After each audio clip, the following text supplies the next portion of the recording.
Dana Laskowski era uma mãe solo de 36 anos com filhos trigêmeos. Ela era o tipo de pessoa que sempre estava disposta a ajudar quem quer que fosse, e justamente por isso todos ficaram perplexos quando ela foi encontrada sem vida em sua casa, após ter tido a vida ceifada de maneira cruel. Os investigadores examinaram várias pistas, e entre essas estava a mais importante: um diário no qual estava escrito a seguinte frase: "Mate alguém, mas saia impune". Então, se você se interessa por esse tipo de conteúdo, eu peço desde já que deixe aí o seu gostei e se inscreva no meu canal clicando no botão vermelho que está abaixo, escrito inscreva-se. E peço também que ative o sino das notificações, porque assim toda vez que eu enviar um vídeo novo, o YouTube te notifica e você pode ver que sempre consumir um conteúdo de qualidade. E caso ele não envie a notificação, me siga no meu Instagram, que é esse aqui que aparece na tela, porque lá eu sempre aviso dos vídeos novos. Então, dados os recados, vamos pro caso.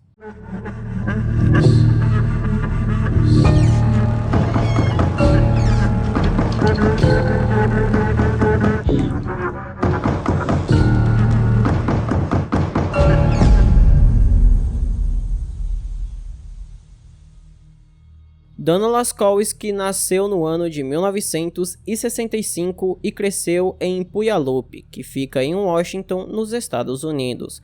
Quando criança, ela foi descrita como sendo muito feliz, o tipo de pessoa que poderia fazer amizade com literalmente qualquer um, e isso durou até sua vida adulta. Dana também era muito talentosa, algo que herdou de seu pai, um artista premiado que teve uma carreira de sucesso em ilustração arquitetônica. No entanto, ela desejava ter uma creche, mas acima de tudo, Dana queria ter seus próprios filhos para cuidar.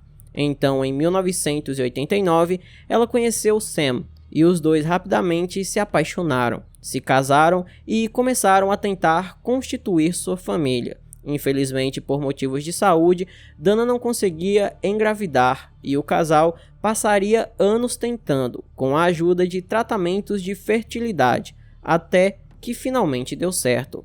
Para a alegria do casal, Dana não só estava grávida, mas também seria mãe de trigêmeos, que nasceram em 1993.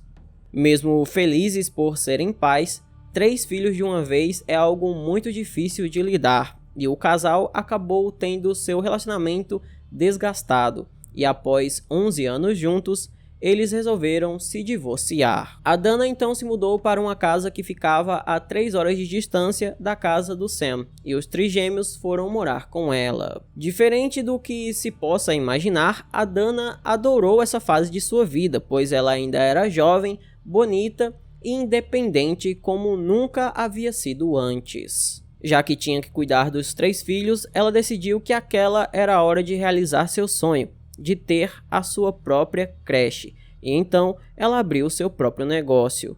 Como nem tudo são flores, foi uma das famílias para quem ela trabalhava que alertaria a polícia de que algo poderia estar errado no dia 31 de agosto de 2001. Nesse dia, a Dana não compareceu ao seu trabalho como babá. Então a família para a qual ela iria trabalhar resolveu contactar a polícia depois de não conseguir entrar em contato com ela. Até aquele dia, a Dana nunca havia faltado ao serviço nem por questões de saúde. Então ela não comparecer e não dar nenhuma satisfação não fazia o menor sentido. Por isso a família resolveu contactar a polícia para fazer uma verificação de bem-estar. A polícia apareceu na casa de Dana por volta das 11 horas da manhã, aproximadamente 3 horas depois que ela não apareceu no trabalho. Um policial bateu na porta da frente chamando seu nome e anunciando que era da polícia e que estava ali para se certificar de que estava tudo bem. Como não recebeu resposta, os policiais andaram até o quintal e encontraram a porta dos fundos entreaberta. Um policial entrou, olhou ao redor e parou quando chegou na sala. No sofá, havia uma mulher adulta deitada. Pela descrição que os policiais tinham, eles conseguiram identificar visualmente a mulher como sendo a Dana. Ela também estava deitada em um estado realmente estranho, contorcido e nada natural. Havia escoriações óbvias em seu pescoço e uma pequena poça de sangue em sua boca, além de escoriações adicionais em seus cotovelos e joelhos. A impressão que os policiais tiveram é que alguém lutou com ela, a sufocou e depois a deixou naquele estado. Além disso, havia um travesseiro e um cobertor em cima de seu corpo. Então, sabendo que as pessoas não ficam daquele jeito por conta própria, os policiais logo deduziram que se tratava de um homicídio. A casa estava muito bagunçada, parecia que alguém havia invadido o local e o saqueado. Todas as gavetas e portas dos armários foram deixadas abertas, parecia que alguém estava procurando por algo, embora não estivesse claro se havia alguma coisa faltando. Os investigadores analisaram a cena do crime e coletaram várias evidências, incluindo cabelos e fibras encontradas no corpo e ao redor da casa. Eles também tiraram impressões digitais de qualquer lugar que o assassino possa ter tocado. Havia respingos de sangue encontrados no tapete e uma janela quebrada no porão. A autópsia de Dana revelaria que ela perdeu a vida por sufocamento. Sua garganta foi quase completamente esmagada, levando a polícia a acreditar que o responsável devia ter muita força na parte superior do corpo. Quando a família de Dana ficou sabendo do que havia acontecido, todos ficaram completamente chocados, até porque eles não conheciam nenhum inimigo dela. Já a família para a qual a Dana trabalhava disse às autoridades que tinham uma pessoa que acreditavam ser o responsável por aquele crime. Eles disseram que ela estava sendo perseguida por um homem chamado Patrick, que era um instalador de cabos que trabalhava no bairro. Dana não estava interessada nele e gentilmente o deixou saber disso, mas nada impediu Patrick de tentar persegui-la. Ele deixava suas cartas, poemas de amor e flores em seu carro e fora de sua casa.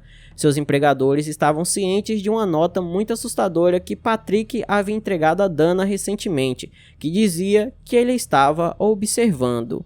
Ele mencionou algo muito específico que ela havia feito na privacidade de sua casa, algo que ele só saberia se estivesse de olho nela. Esse bilhete aterrorizou tanto Dana que ela disse a seus amigos que se algo acontecesse com ela, Patrick seria o responsável. Os investigadores então analisaram os registros telefônicos da casa da Dana e conseguiram notar que de fato o Patrick ligava várias vezes para a casa dela. Eles também foram alertados por vizinhos que uma van branca foi vista circulando pela área pouco tempo antes da Dana ter sua vida ceifada. E a polícia descobriu que o Patrick tinha justamente uma van branca. Como aquilo era uma pista muito sólida, eles conseguiram um mandado de busca para a van e a casa dele. Quando os policiais disseram a Patrick que foram até sua casa por causa do assassinato de Dana, ele, que antes não queria cooperar, mudou completamente. Ele parecia verdadeiramente chocado e ofereceu seu DNA,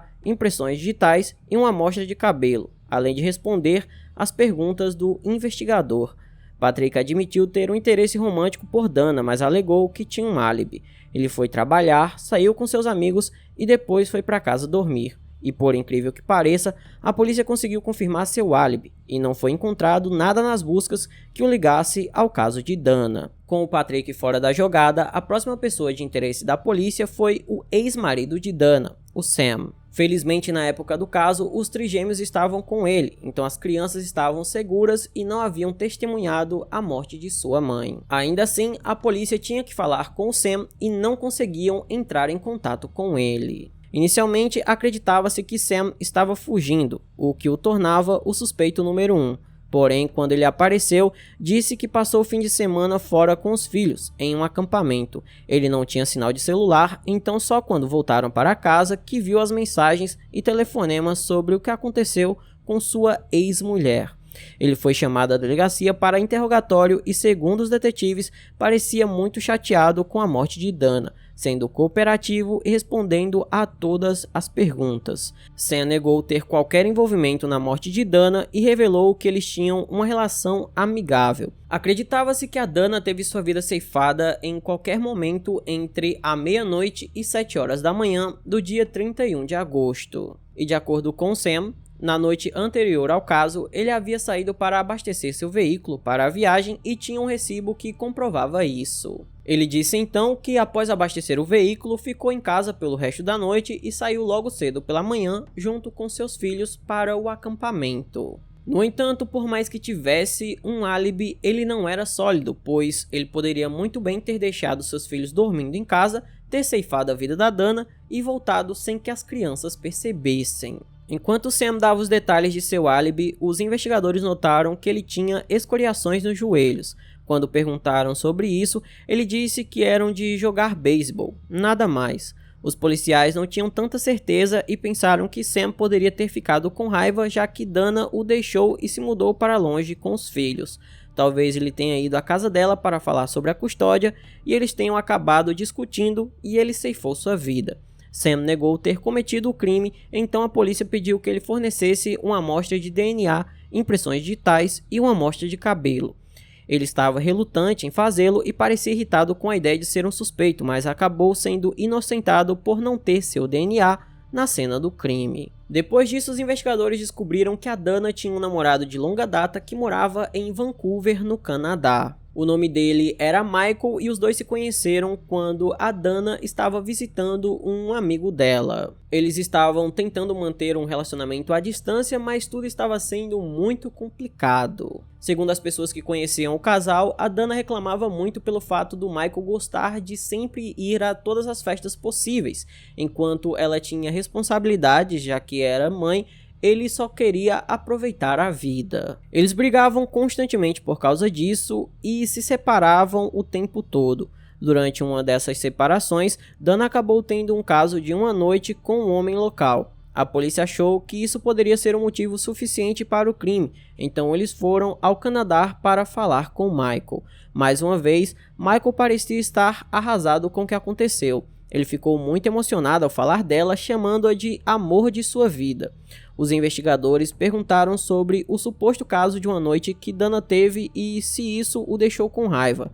Michael disse que já sabia disso e que eles se resolveram. Eles perguntaram a ele sobre seu paradeiro nas primeiras horas da manhã de 31 de agosto, quando Dana foi assassinada. Ele disse ter falado com ela na noite anterior e afirmou que a conversa não terminou do jeito que ele queria. Foi uma conversa estranha e quando ele disse que a amava, ela não falou nada.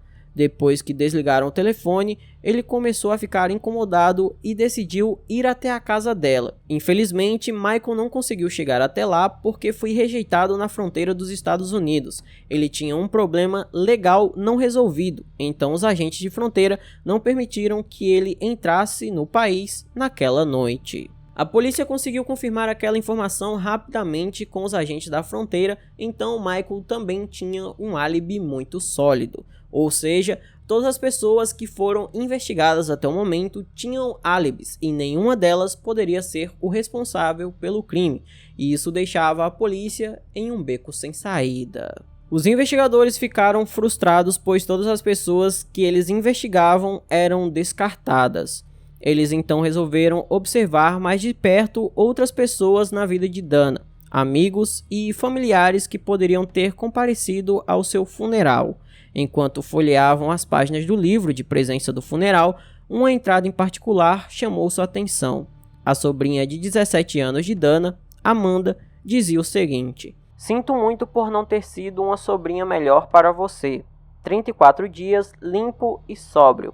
É tudo para você." As duas tinham uma veia artística e a Dana era quase que uma segunda mãe para a Amanda. Então, os policiais não conseguiam entender por que ela estava dizendo que não foi uma sobrinha melhor. A Amanda era descrita como uma adolescente problemática. Ela bebia, usava drogas, andava com o tipo errado de pessoa e frequentemente fugia de casa. Seus pais a evitavam, no entanto, Dana realmente se importava com ela. Amanda costumava recorrer à tia sempre que precisava de ajuda. A casa dela tornou-se um porto seguro para Amanda e seus amigos.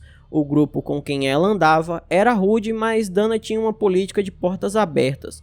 Todos eram bem-vindos em sua casa. Inclusive, a melhor amiga de Amanda, Emily Lauenberg, passava muito tempo lá. Dana acolheu Emily em sua vida como uma segunda filha. Os policiais resolveram então chamar a Amanda para prestar depoimento, e ela disse que não sabia quem ceifou a vida de sua tia e não estava lá quando isso aconteceu. Ela falou sobre o relacionamento que tinha com Dana e disse sobre seus amigos que sempre frequentavam a casa dela. Com isso, os investigadores pensaram que talvez um dos amigos da Amanda pudesse estar envolvido no crime. Então eles perguntaram à jovem sobre algum amigo dela que pudesse ser muito forte, e Amanda rapidamente disse que o mais forte do grupo era um rapaz chamado Blaine. Blaine tinha um passado violento e um extenso histórico criminal de delitos de armas e drogas. De acordo com Amanda, ele também havia sido fisicamente violento com ela no passado, quando ela rejeitou seus avanços.